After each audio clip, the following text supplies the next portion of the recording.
तर आपल्याला काय दिसायला भेटत असतं, तर तो वाला पॉईंट. ठीक आहे. तो काय काय बोललो मी हे बघा. पहिला सांगितलं loss of equilibrium, failure by excessive deformation, हे पण सांगितलं, रप्चर झाला डायरेक्ट. ठीक आहे. नंतर पुढचा पॉईंट आपण काय बघितला, पुढचा पॉईंट आपण डिस्कस केला लॉस ऑफ द स्टॅबिलिटी, आपण सांगितलं तुम्हाला मी. सो लॉस ऑफ स्टॅबिलिटीबद्दल पण बोललो. आणि नंतर तुम्हाला मी ब्रिटल फेल्युअर पण बोललो होतो. तो ब्रिटल फेल्युअर बोललो आहे, सगळे तुमचे पार्टच झालेत, ते सगळे तुमचे पार्ट झालेले आहेत. नंतर पुढे जर बघायला गेलोत तो आपण हे पण बघितलेलं आहे, आपण ते पण बघितलं मागचं. पुन्हा आपण काय बघत होतो, पुन्हा आपल्याला बघायचं आहे limit state of serviceability. So limit state of सर्व्हिसिबिलिटीचं बघा, कशाची लिमिट स्टेट ऑफ सर्व्हिसिबिलिटी, डिप्लेक्शनची.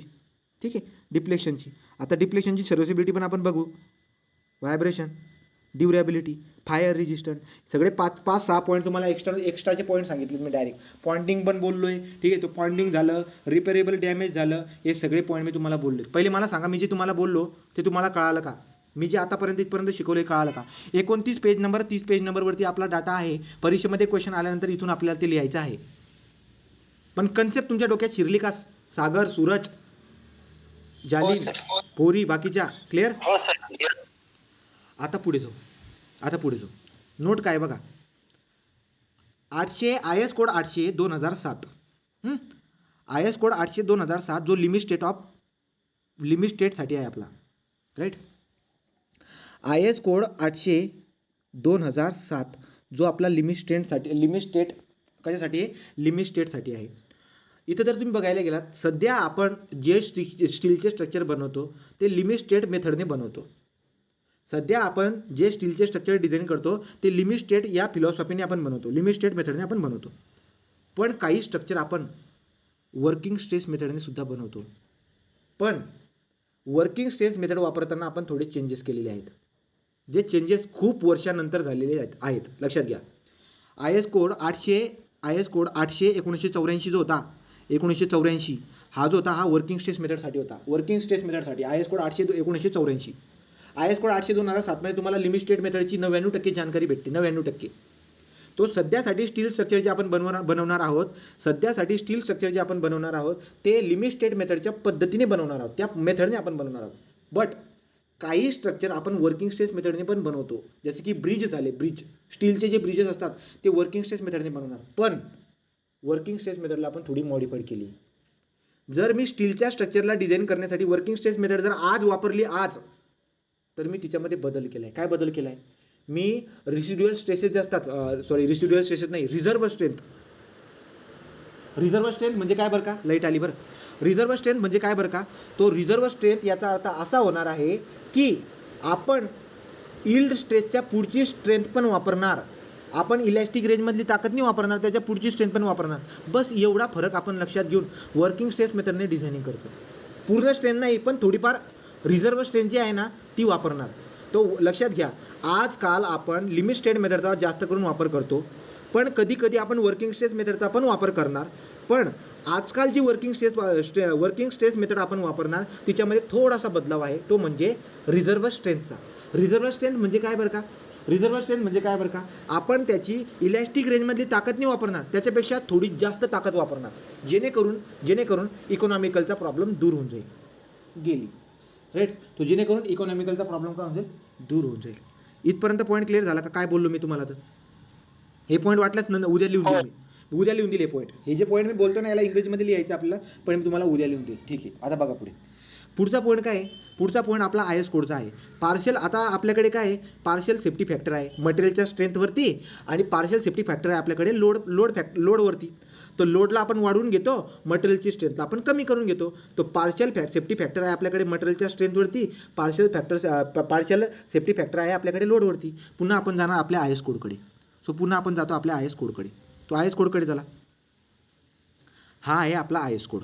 तो बरोबर आपण तिथेच पोहोचलोय. हे बघा, partial safety factor page number 30 आपल्याला लक्षामध्ये घ्यायचं आहे. Partial safety factor for the material gamma M. लक्षात घ्या, partial safety factor for the material आपण काय घेत असतो? गॅमा एमने लिहित असतो. हे व्हॅल्यू तुमच्या तोंडपाठ पाहिजे. तुम्हाला रात्री झोपेमध्ये बी कोणी विचारलं ना, झोपेमध्ये, तरी तुमच्या व्हॅल्यू पाठच पाहिजे. तुमच्या येणाऱ्या कोणत्या बी परीक्षेमध्ये याच्यावरती व्हॅल्यू विचारतात. तुम्हाला पाठ पाहिजे. ठीक आहे. बघा आता तो मी उचलतो आता partial safety factor for the what material strength. पहिला उचलला मी resistance govern by yielding gamma M nought. बघा रेजिस्टन्स गव्हर्न बाय इल्डिंग ज्याला मी गॅमा एम नॉट बोलणार याच्या पुढे. तर पूर्ण स्टील स्ट्रक्चरमध्ये रेजिस्टन्स गव्हर्न बाय इल्डिंगला गॅमा एम नॉट मी बोलणार आहे. याच्या पुढे पूर्ण स्टील स्ट्रक्चरमध्ये ठीक. तो याच्या पुढे स्टील स्ट्रक्चरमुळे याच्यामध्ये इल्डिंग जेव्हा येईल ना तेव्हा मी काय करणार आहे गॅमा एम नॉट वापरणार आहे. पण तुम्हाला एक कळालं नाही हे काय आहे. आता लक्षात घ्या काय आहे. ही व्हॅल्यू काय आहे हे समजून घेणार आहोत आपण आता. ही व्हॅल्यू काय आहे हे समजून घेणार आहोत आपण आता. तो बघा आता विषय काय. तुम्ही जर बघायला गेलात कुठे गेले ते गॅमा एम नॉटची व्हॅल्यू 1.1 दिलेली. याचा मिनिंग काय होतो बघा. मला काय करायचं आहे मला स्टीलचे काय करायचे स्टील स्ट्रक्चर बनवायचे आणि त्या स्टील स्ट्रक्चरमध्ये येणारे जे स्ट्रेसेस आहेत ना त्या इल्डिंगपर्यंत पण पोहोचू द्यायचा नाही आहेत. पॉईंट रिपीट करतो. मला काय करायचं आहे मला स्टील स्ट्रक्चर बनवायचं आहे पण स्टील स्ट्रक्चरमध्ये येणाऱ्या ज्या स्ट्रेसेस आहेत आतमध्ये येणारा जो ताण आहे ना तो इल्ड स्ट्रेंथ जी असते ना. इल्ड स्ट्रेंथ म्हणजे काय तुम्हाला एक कर्व काढून दाखवली होती. कर्व खूप व्यवस्थित समजून सांगितले मी तुम्हाला. अशा पद्धतीने मला ना आवाज येत नाही का. हां काय येत नाही तो कारण की हा विषय झाला आहे. बघा आता येईल आवाज. क्लिअर आवाज येत नाही सर. आता येईल आवाज. बघ आता आवाज येईल. येतोय आवाज आता क्लिअर. यस सर येतोय. हां तो बघा आता काय बोलतोय. ही होती आपली स्ट्रेस स्ट्रेन कर्व असेल काहीतरी. वरून येतोय लोड. स्टीलची आहे बिल्डिंगवरती येतोय लोड एकतर त्या बिल्डिंगचं स्वतःचं वजन असू शकतं किंवा एक्स्टर्नल काहीतरी वजन असू शकतं. ते वजन आहे तो लोड आहे. त्या लोडमुळे त्याच्या आतमध्ये होतोय स्ट्रेस येतोय. त्याच्यामुळे काय होतंय आतमध्ये काय येतंय स्ट्रेस येत आहेत. ठीक आहे. तो आतमध्ये स्ट्रेसेस येत आहेत. पुढे काय लोडमुळे मेंबरच्या आतमध्ये स्ट्रेसेस येत आहेत पण ते स्ट्रेसेस मला इल्ड स्ट्रेसपर्यंतच ठेवायचं. इल्ड स्ट्रेसपेक्षा जास्त स्ट्रेस येऊ द्यायचा नाही आहे. मेंबरच्या आतमध्ये जो स्ट्रेसेस येत आहेत ते इल्ड स्ट्रेसपर्यंतच ठेवायचे त्याच्या पुढे जाऊ द्यायची नाही आहे. तर मी काय सांगेल मी असं बोलेल जर इल्ड स्ट्रेसच्या आतच जर तुम्हाला ठेवायचं असेल ना तर मी काय बोलेल त्याची ताकद ना इल्ड स्ट्रेस नाही आहे. आपण लबाडी काय करणार आपण बोलणार की त्याची ताकद इल्ड स्ट्रेस एवढी ताकद नाही त्याची इल्ड स्ट्रेसपेक्षा काही कमी ताकद आहे. मग मी काय करणार फॅक्टर ऑफ सेफ्टी घेऊन गेली किती बरं का. तुम्ही सांगताना काय बोलेल जर इल्ड स्ट्रेस जर का समजा 20 असेल ना तर मी त्याला 20 थोडी बोलेल मी त्याला बोलेल 18. याच्यावरती फॅक्टर ऑफ सेफ्टी घेऊन घेतली ना मी राईट की नाही. तर ती जी व्हॅल्यू मी घेतली ना तो आपला गॅमा एम नॉट आहे. आलं लक्षामध्ये. तो गॅमा एम नॉटची व्हॅल्यू किती असते ती असते 1.1. तो partial safety factor for the material 1.1. हवाला पॉईंट इथून इथपर्यंत क्लिअर झाला का रे याचा वरचा. Yes sir. राईट. तर तुम्हाला जे ना इल्ड स्ट्रेस आपल्याला काय करायचं आहे आपल्याला इल्ड स्ट्रेसपर्यंत ठेवायचं आहे. पण आपण बोलताना काय इल्ड स्ट्रेस किती एखाद्या मायस्टीलची इल्ड स्ट्रेस आहे समजा 250 न्यूटन पर mm² त्याची इल्ड स्ट्रेस आहे. राईट.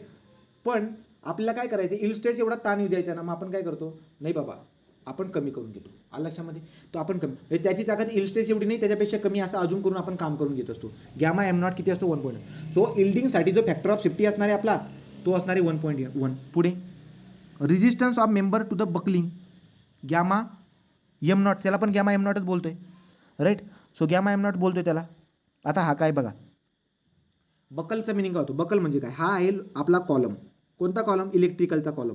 तो इलेक्ट्रिकलचा तुम्ही कॉलम बघा तुम्हाला आय सेक्शन दिसायला भेटेल. तो असा आय सेक्शन असतो. याला कापल्यानंतर बघितलं तर असं आय सेक्शन दिसायला भेटेल. ते स्टीलचे जे आहेत ना आपल्या रस्त्याच्या कडेला जे स्टील याचे पोल असतात इलेक्ट्रिकल पोल आय सेक्शन जे दिसायला भेटतात हवाला. कधी तुम्ही असं वागताना पण बघितलं असेल त्या पोलला. राईट. असे वाकलेले असतात शेतामध्ये दिसायला भेटेल ते. तर गावाकडचे बरेचसे शेतं वगैरे जे असतात तिकडे आपल्याला हे वाकलेले दिसायला भेटतात. हा जो आहे ना हा स्टीलचा जो कॉलम आहे ना हा बकल झाला आहे. हा काय झाला आहे बकल झाला आहे. एकतर कॉलममध्ये कधी पण काय होतं कॉलममध्ये एकतर कॉलम जो आहे ना स्टीलचा कॉलम बकल होत असतो. एकतर तो बकल होईल म्हणजे तो एक तर असा वाकेल अशा पद्धतीचा किंवा तो काय होतो माहिती आहे का तो जो ना क्रश होऊन जातो. क्रश म्हणजे चुरा होऊन जातो. तुम्ही जर का समजा हा कॉलम फक्त कॉन्क्रीटचा बनवला याच्यामध्ये स्टील वगैरे टाकलेली नाही तुम्ही फक्त कॉन्क्रीटचा आहे हा. वरून जेव्हा लोड येईल ना याचा चुरा होऊन जाईल. भुगा याचा चुरा होऊन जाईल. हा क्रशमध्ये फेल होऊन जाईल. पण हा जो काही कॉलम आहे आपला स्टीलचा वरून आल्यानंतर हा बकल होतो असा वागतो तो. बरोबर का. हा बकल आहे. आता मला काय करायचं आहे मला याला बकल होऊ द्यायचं नाही आहे. मला याला बकल होऊ द्यायचं नाही. त्याची बकलची ताकद किती असेल? 10 असेल ना. तुम्ही काय बोलायचं? बोलतानाच काय बोलायचं? त्याची ताकद 10 नाही आहे, कमी आहे. जर कमी असेल ना, वरून येणार लोड तुम्ही कमीच टाकणार मग ऑटोमॅटिकली. सो देअरफॉर काय बोलतो आपण, ही काय आहे, resistance of member to buckling. म्हणजे तुम्हाला बकलिंग वगैरे होऊ द्यायची नसेल ना, तर तुम्ही काय करायचं, फॅक्टर ऑफ सेफ्टी घेऊन घ्यायचा मटेरियलच्या स्ट्रेंथवरती. किती घ्यायचं? मटेरियलची स्ट्रेंथ जेवढी असेल ना, त्याच्यापेक्षा तुम्ही कमी अजूम करून घ्या. जर तुम्ही 1.1 या फॅक्टरने जर त्याला डिवाइड करून टाकलं त्या स्ट्रेंथला, स्ट्रेंथ कमी होऊन गेली. जर स्ट्रेंथ कमी झाली, आता सेफ्टी झाली. सेफ्टी काय झाली? आता वाकणार नाही तो, आता बकल नाही होणार तो, राईट. तो resistance against buckling factor of safety किती घेणार? पार्शियल फॅक्टर ऑफ सेफ्टी 1.1 घेणार मी. पार्शियल फॅक्टर ऑफ सेफ्टी 1.1 घेणार मी. लक्षात आलं? पुढे resistance governed by ultimate strength. Ultimate strength तिला खोडावं लागेल मला, खोडण्यापेक्षा असं करतो. हां, पुढचा पॉईंट काय? Resistance govern by ultimate stress. So याला गॅमा M1 बोलतो मी. गॅमा M1 म्हणजे काय बरं का? स्टीलचा हा मेंबर आहे, याला टेन्शन टेस्ट करण्यासाठी नेलं, याची अल्टिमेट स्ट्रेंथ पण काढून घेतली. अल्टिमेट स्ट्रेंथ काय असती? ही आहे त्याची अल्टिमेट स्ट्रेंथ, ठीक, सॉरी, ही आहे त्याची अल्टिमेट स्ट्रेंथ. ओके, ही व्हॅल्यू काहीतरी आली. आता विचार करा, अल्टिमेट स्ट्रेस तेवढी आहे त्याची, अल्टिमेट स्ट्रेस तेवढी आहे, पण मी लोकांना असं बोलणार का त्याची अल्टिमेट स्ट्रेस तेवढी नाही? मी काय बोलणार? कमी आहे. मी काय बोलणार? त्याची अल्टिमेट स्ट्रेस तेवढी नाही आहे, कमी आहे. मग जर समजा त्याची 400 जर का असेल ना, तर 400 वरती मी काय करतो? फॅक्टर ऑफ सेफ्टी घेऊन गेलो 1.25, राईट. मग आता ओके ते, आता ओके ते, आता ते काय असणार? ओके असणार. या सगळ्या गोष्टी तुम्हाला कशा कळत जातील? पुढे जाऊन जेव्हा आपण कनेक्शन शिकतो ना, कनेक्शनमध्ये हे सगळ्या गोष्टी पुन्हा पुन्हा येणारच आहे, हे पुन्हा पुन्हा येणारच आहे. ते अजून तुम्हाला पक्का कळणारी बात काय होती. तो resistance govern by ultimate stress, म्हणजे तुम्हाला अल्टिमेट स्ट्रेसपर्यंत यूज जायचंच नसेल ना, कमी करून घ्या ती, कमी सांगा. त्याची ताकद कमी किती बरं का? फॅक्टर ऑफ सेफ्टी किती घ्यायचं? 1.25. परीक्षेमध्ये तुम्हाला सरळ सरळ विचारतात ते, resistance govern by yielding partial factor of safety किती? 1.1. Resistance govern by buckling partial factor of safety किती? 1.1. Resistance govern by ultimate stress gamma M1 partial factor of safety किती? 1.25. तोंडी पाठ पाहिजे या तिघा व्हॅल्यूवरच्या. पुढे पुढे जाऊन आपण कनेक्शन शिकतो. तो कनेक्शन आपल्याला शिकायचं आहे, तो कनेक्शन आपल्याला शिकायचे असतात. तर कनेक्शन जे काही आहेत, कनेक्शन आपल्याला शिकायचे असणार आहे, तो कनेक्शन शिकायचे असणार आहे. बोल्ट कनेक्शन असतं आपल्याकडे, वेल्डेड कनेक्शन असतं, रिवेटेड कनेक्शन जे असतं. रिवेटेड कनेक्शन जेव्हा जुन्याकडे आपण रिवेटेड कनेक्शन करत होतो, वर्किंग स्ट्रेस मेथड जेव्हा आपण वापरत होतो ना, तर वर्किंग स्ट्रेस मेथडमध्ये आपण रिवेटिंग करत होतो. वर्किंग स्ट्रेस मेथड जेव्हा आपण वापरत होतो, दोन मेंबरला जॉईन करण्यासाठी रिवेटिंगचा वापर करत होतो. रिवेट काय असतात तुम्हाला माहिती आहे? बोल्ट वगैरे काय असतात आपण शिकून घेणार आहोत, पण आपल्याला माहिती आहे की नट बोल्ट काय असतात हे आपण बघितले आहेत. नट आणि बोल्ट जॉईंट करण्यासाठी नट बोल्ट वापरतो ना, ते आपण डोळ्यांनी बघितलेले आहेत. रिवेट पण तुम्ही बघितलेले आहेत. कुठे बघितलेत तुम्ही? कधी चप्पल कुठे जर का फाटली वगैरे असेल ना, तर त्या चप्पलला जॉईन करण्यासाठी एक छोटीशी असं ना, असा एक खिळा असतो. ते काय करतात? आरपार ज्या ठिकाणी कनेक्ट करायचं आहे तुम्हाला, आरपार हे करतात आणि मागच्या बाजूंना ना हे पण ठोकून टाकतात, हे पण ठोकून टाकतात. तो असा काहीतरी एक छोटीशी एक हे असते, छोटासा खिळा असतो. आरपार गेल्यानंतर, दोघांच्या आरपार गेल्यानंतर तुम्ही खालून त्याला ठोकून त्याला अशा पद्धतीने त्याला हे करून टाकतात, पॅक करून टाकतात. आलं लक्षामध्ये? याला बोलतो रिवेटिंग. हे काय असते? हे रिवेटिंग असते. विमानं जे असतात, एरोप्लेन वगैरे, त्या एरोप्लेनच्या कनेक्शनसाठी रिवेटिंगचा वापर करतात. आज पण रिवेटिंग दिसायला भेटते ती, ठीक आहे. तिथे बोल्टिंग वगैरे नाही, जास्त करून रिवेटिंगचा वापर करतो, कारण की रिवेटिंग हलके असतात. नट बोल्ट जे आहेत ना, ते जड असतात. ते आपण बघणार फायदे तोट्यामध्ये पुढे जाऊन, ठीक आहे. आता काय बोलतो मी बघा, जर समजा सो रेजिस्टन्स ऑफ कनेक्शनचे आपल्याला रेजिस्टन्स बघायचे आहेत. जर समजा आपण बोल्टेड कनेक्शन वापरलेत, म्हणजे काय? हा एक मेंबर आहे आय सेक्शन, राईट, किंवा समजा हा एक काहीतरी मेंबर आहे, याला मला असं जॉईन करायचं आहे. इथं मी काय करतोय? इथं हे कनेक्शन आहे. आता या कनेक्शनच्या ठिकाणी ना मी बोल्ट वापरलेत, आणि बोल्टमध्ये पण कोणता बोल्ट? फ्रिक्शन टाईप बोल्ट काय असतो शिकणार आहेत पुढे जाऊन. फ्रिक्शन टाईप बोल्ट काय असतो शिकणार आहे पुढे जाऊन. जर समजा या कनेक्शनच्या ठिकाणी मी फ्रिक्शन टाईप बोल्ट जर का वापरलेला असेल ना, त्या बोल्टची जेवढी ताकद असेल ना, ती ताकद तेवढी आहे असं सांगू नका. जरा लबाडी करा म्हणजे काय? त्याची ताकद असेल समजा 410, तुम्ही काय बोलणार? 410 ताकद नाही त्याची ताकद कमी. किती? शॉप फॅब्रिकेशन आहे आणि फील्ड फॅब्रिकेशन आहे. जर समजा कंपनीमध्ये तुम्ही हे कनेक्शन करत असणार, कंपनीमध्ये, शॉपचा मिनिंग दुकान नाही बरं का, शॉपचा मिनिंग कंपनी आहे, कंपनी. जर कंपनीमध्ये तुम्ही कनेक्शन करत असणार ना, तर त्याची ताकद कमी करताना पार्शियल फॅक्टर ऑफ सेफ्टी वापरा 1.25. आणि जर समजा तुम्ही फील्डवरती कनेक्शन करत असणार, फील्डवरती म्हणजे काय आपण करतो ना, आता मला काय करायचं आहे? फील्डमध्ये म्हणजे काय? आपण बिल्डिंग बांधतोय, फील्डवरती आपण जॉईन करतोय ना, राईट की नाही? तर तिथे आपण पार्शियल फॅक्टर ऑफ सेफ्टी पण 1.25 घेणार, तो सेमच आहे, राईट. जर कनेक्शन करताना जर तुम्ही फ्रिक्शन टाईप बोल्ट जर का वापरलेला असेल, तर त्या बोल्टची जेवढी ताकद असेल ना, तर तेवढी ताकद न सांगता कमी करून सांगा. त्यासाठी पार्शियल फॅक्टर ऑफ सेफ्टी किती घ्या? 1.25. बोल्ट फ्रिक्शनच्या टाईपमध्ये किती? 1.25. तोंडी पाठ पाहिजे, तोंडी पाठ. पुढचं घ्या. पुढचं काय बरं का? बेरिंग टाईप, जो बोल्टचा प्रकार आहे, bearing type bolt, friction type bolt हे प्रकार शिकणार आहोत आपण. ठीक आहे. हा एक मेंबर होता, हा एक मेंबर आहे. यांना कनेक्ट करण्यासाठी बोल्टचा वापर केला. बोल्टचा प्रकार होता bearing type bolt, bearing type bolt. आणि हे कनेक्शन मी करतोय कंपनीमध्ये. तर बोल्टची जेवढी ताकद असेल ना तेवढी सांगू नका, लबाडी करा, कमी सांगा. किती? 1.25 या फॅक्टरने डिवाइड करून टाकायच्या ताकदला. राईट. तो शॉप फॅब्रिकेशन कंपनीमध्ये करत असेल तर 1.25 आणि फील्डवरती जरी करत असणार तरी 1.25. तो 1.25 सेमच आहे. 1.25 1.25 1.25 1.25. राईट. पुढे काय? रिवेट. आता रिवेट ज्याला मी गॅमा एम काय म्हणलं इथं, गॅमा झूम करा. ठीक आहे. गॅमा काय? गॅमा एम आर येतो. हे लक्षात घ्या बरं का. फ्रिक्शन टाईप बोल्ट असेल तर गॅमा एफ बोलतोय, बोल्ट बिअरिंग टाईप असेल तर गॅमा एम बी बोलतोय. आता रिवेट कनेक्शन करण्यासाठी रिवेट वापरली. रिवेटची ताकद आहे काहीतरी, पण मी बोलताना तेवढी बोलणार नाही, कमी करून बोलेल. फॅक्टर ऑफ सेफ्टी घेऊन गेली त्याच्यावरती. किती? तो के घेतोस तुम्ही 1.25 1.25 सेम आहे. रिवेटवरती पण सेमच आहे. राईट. पुढे जर तुम्ही बघायला गेलात फक्त चेंजेस आहे वेल्डिंगवरती.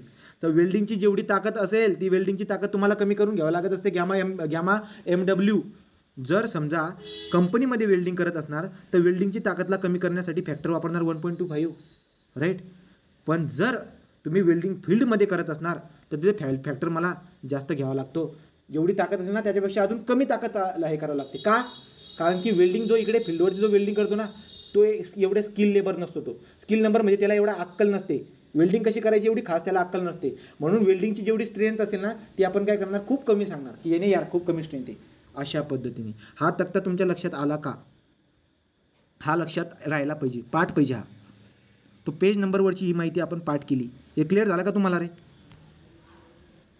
Yes sir. राईट. हा वाला पॉईंट आपण लक्षामध्ये घेऊन टाकला. पुढचा पॉईंट काय असतो हे तर बघितलं आपण, partial factor of safety on the material strength. हे झालं partial factor of safety on the material strength. 29 page नंबरवरती आपल्याकडे आहे partial safety factor for the load, ज्याला गॅमा एफ म्हणतो आपण. गॅमा एफ तो अशा पद्धतीने आहे पार्शियल सेफ्टी फॅक्टर आपल्याला दिसायला भेटत असतं. आता हा वाला जो पॉईंट आहे हा वाला पॉईंट मी तुम्हाला उद्या समजून सांगतो. हा वाला पॉईंट मी याच्यावरती एक्झाम्पल घेतो. हा वाला पॉईंट मी खूप हळूवा शिकवतोय. तो याचा अर्थ असा नाही की बाबा हळूवा, आपल्याकडे दररोज घेतोय ना लेक्चर, आपण बरोबर तिथपर्यंत पोहोचून जाऊ. आपण